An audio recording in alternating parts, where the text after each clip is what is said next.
दी whale के अवाइल में Darren आरोनोफ्स्की की हिदायतकारी में बनने वाली नई फिल्म सैमुएल ली हंटर अपने स्टेज ड्रामे को ढालते हुए के स्क्रिप्ट से लिज हांगचाओ, एक नर्स जो रजाकाराना तौर पर अपने दोस्त चार्ली ब्रैंडन फ्रेजर की देखभाल करती है।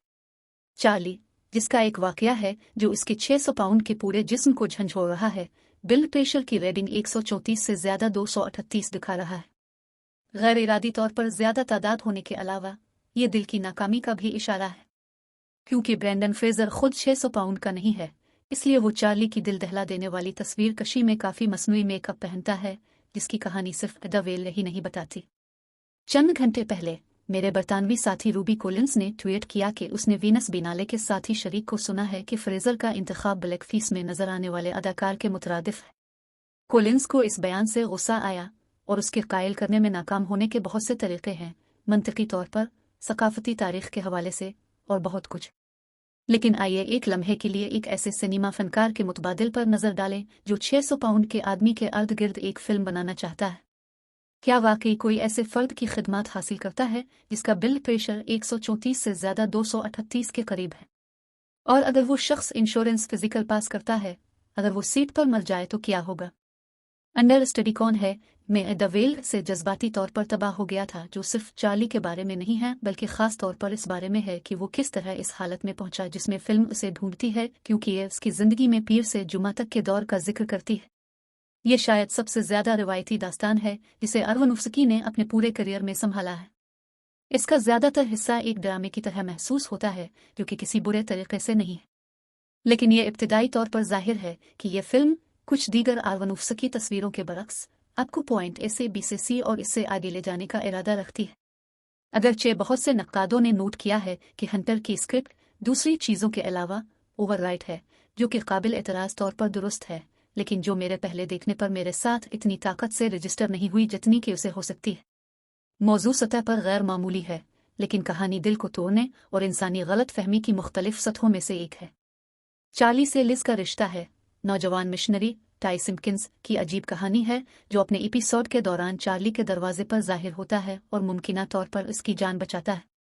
चार्ली की शदीद नाराज और मुमकिना तौर पर शैतानी नौम बेटी सीडीसन है, जो समझे जाने वाले तर्क करने पर गुस्से में है। चार्ली की साबिका बीवी सामान्था मोर्टन देर से पहुंची एक इख्तियाराती सूटकेस के साथ। इन सब के लिए चार्ली, जिसने जान के जिया के बाद खुद को इस हालत में इंतहाई आराम से खाया, बार बार मुझे अफसोस है कहता है, और इससे भी बहुत कुछ। इसकी कारकर्दगी एक जिस्मानी अजूबा है।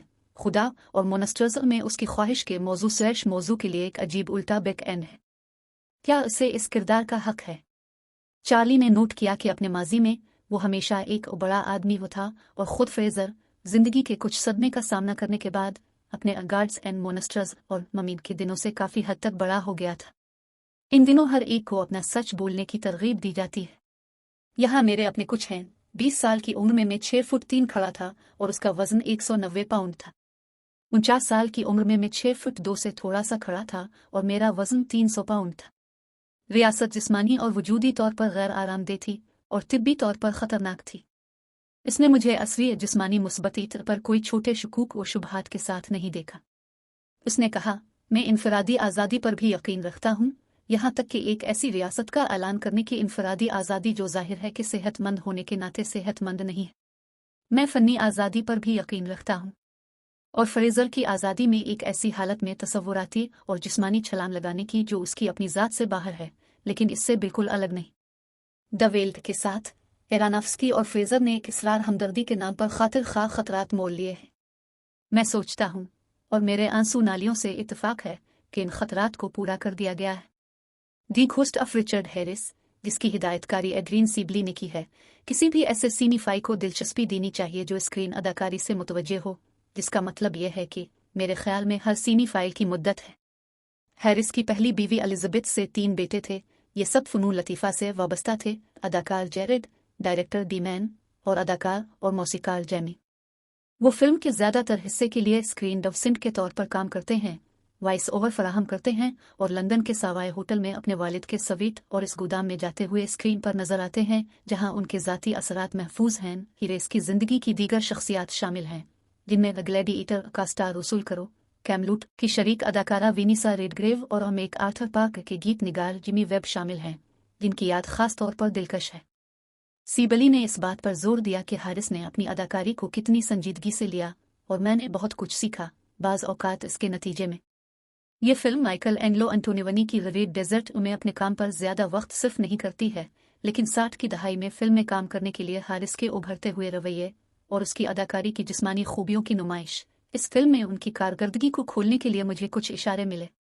ओलिविया वाइल्ड की तरफ से हिदायत करदा एक डस्टुपेन रेट्रो तंजिया डोनेट वोरी डार्लिंग पर पेश की तशहीर ने अपनी पुश्त पर हदफ लगाने के मकसद को काफ़ी हद तक पूरा किया।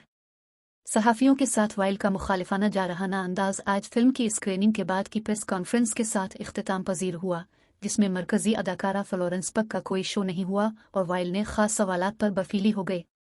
एक सहाफ़ी को शिया लिबूफ के बारे में सवाल पूछने की कोशिश में बंद कर दिया गया, जिसे वाइल्ड ने बरतरफ करने का दावा किया था।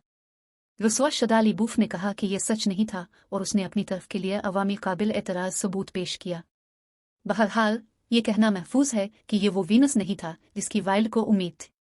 मैंने जिस स्क्रीनिंग में शिरकत की इसके बाद सामेइन की तालियां मैंने किसी भी फेस्टिवल में सुनी हैं सबसे ज्यादा तेज थी, और जब वाइल्ड का नाम स्क्रीन पर नमूदार हुआ तो इससे ज्यादा पुरजोश नहीं हुआ। लिहाजा डोनेट वोरी डार्लिंग वो फिल्म बन गई है जिस पर कुत्ते का पायल करना है, और मैं इस सिंड्रोम को मंजूर करने वाला शख्स नहीं हूँ। बदकिस्मती से अगरचे डोनेट वेरी डार्लिंग इतना बुरा नहीं है, ये बहुत अच्छा भी नहीं है। लोगों का ख्याल है कि आउटोरिज्म की बुनियाद इस उसूल पर रखी गई थी कि हिदायतकार ही फिल्म की हतमी तख्लीकी ताकत है, लेकिन ऐसा नहीं था, बल्कि इसका ख्याल था कि कुछ हिदायतकार एक ऐसा अंदाज इस्तेमाल करने के काबिल थे जिसने उनकी फिल्मों पर उनकी शख्सियत को नक्श किया। इस सिलसिले में डार्लिंग वाकई एक खुदकार तस्वीर है। वाइल्ड ने हालिया इंटरव्यूज में इन खसलतों से भरपूर है। ये पुरजोश है, इसकी नाक पर चलने वाली तदबीर में मिजाहिया तंज का मुज़हका खेज सच्चा होना ज़रूरी नहीं है, और ये एक गैर मुज़हका खेज तंज है, मुतज़लज़ल यहाँ नस्ली मुतहर्रिक, जिसमें बोलने वाली वाहिद सियाफाम औरत हिस्सा शहादत के सहारे पर छोड़ दिया गया है। एक डवजी है जिसका उन्वान है बार बार चलने वाली बसब्बरकुलेंस कार्निवल ऑफ सोलिस, बट की कोई मुफीद कीमत नहीं है सिवाय ड्राउन ख्वाब कहने के, और ये वाज़े है कि वाइल्ड ने इस लज्जत को सिर्फ इसलिए गोली मारी कि वो हो सकता है ठीक है और मजीद। दूसरी तरफ हर वक्त और फिर ये दास्तान की रफ्तार की नाली पर लपकता है और उसके साथ किसी न किसी मकसद तक जाता है। इस बुनियाद में शायद राड सर्लिंग की अ नाइट गैलरी के एक यादगार एपिसोड के लिए बनाया हो। यह तस्वीर तकरीबन 2 घंटे की है, इसलिए वही एक मसला है।